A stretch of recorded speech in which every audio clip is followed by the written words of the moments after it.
वतीनं wine shop बंद करण्यासाठी गेल्या 2 वर्षापासून आंदोलन केली जातात। या ठिकाणी आता कोळळवी ठाकरे शिवसेना गटाला देखील पाठिंबा दिला।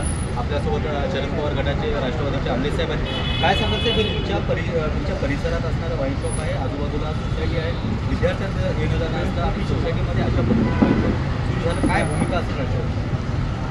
सर्वात महत्त्वाचं म्हणजे सेक्टर 4 नेरूळ इथून जर 5,000 लोक सह्यांचं निवेदन देऊन वाईन शॉपला विरोध करतायत आणि प्रशासन त्याच्यावर डोळेझाक करून रोखण्याचं नाटक करत आहे, याच्यासाठी म्हणून खऱ्या अर्थाने येथील कॉमन सिटीजन असोसिएशनचे अध्यक्ष माझे मित्र इंगवले साहेब आणि त्यांच्या सहकार्याने हा लढा उभारला। राष्ट्रवादी काँग्रेस पक्ष शरदचंद्र पवार या पक्षाच्या वतीने मी या लढ्याला पाठिंबा देतो आणि हे वाईन शॉप जोपर्यंत बंद होत नाही तोपर्यंत हा लढा, हा पाठिंबा इंगवले साहेब आणि त्यांच्या संस्थेला आमचा असणार।